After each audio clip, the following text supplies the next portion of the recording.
presented by Unique Films.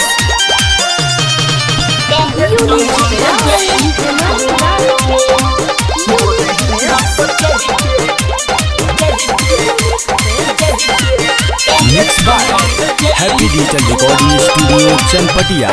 आई बारात काल्हे बाजी सहनाई मोहंगिया में तोहारा हो सेनुरा भराई।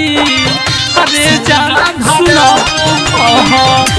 आई बारात काल्हे बाजी सहनाई मोहंगिया में तोहारा हो सेनुरा भराई।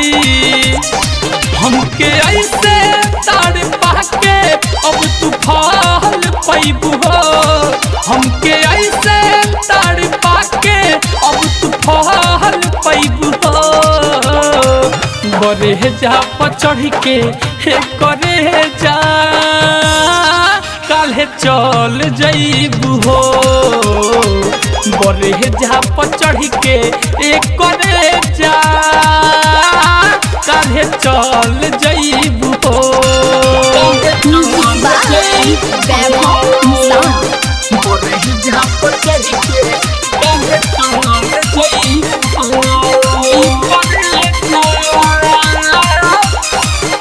तू चल जईबू तके पूछी हाल चाल हो। कह दिया नए साल में ग्रीटिंग रुमाल हो। भेजा सुनो तू चल जईबू तके पूछी हाल चाल हो। कह दिया नया साल में ग्रीटिंग रुमाल हो। हमके ऐसे ताड़ पाके अब तू फाल पैबू हो। हमके ऐसे ताड़ पाके अब तू फाल पैबू हो। बरे जा पचढ़ के एक करे जा बरे जा पचढ़ के एक करे जा काल्हे चल जईबू हो।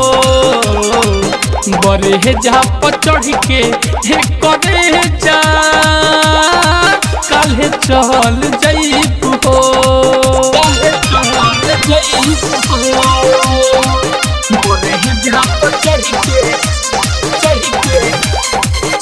Recording by Happy Digital Recording Studio Chanpatia.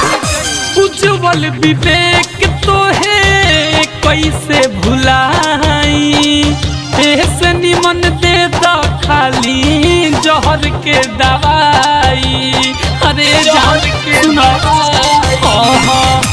उज्जवल विवेक तो है कैसे भुलाई। ऐसे निमन दे दो खाली जहर के दवाई।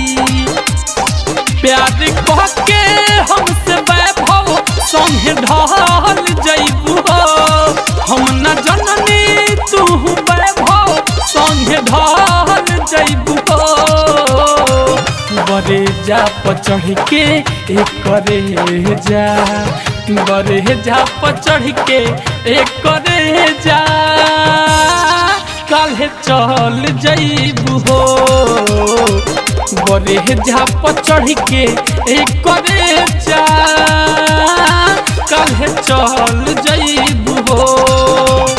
हैप्पी डिजिटल रिकॉर्डिंग स्टूडियो सावु विवाह भवन के पीछे वार्ड संख्या 6 चनपटिया।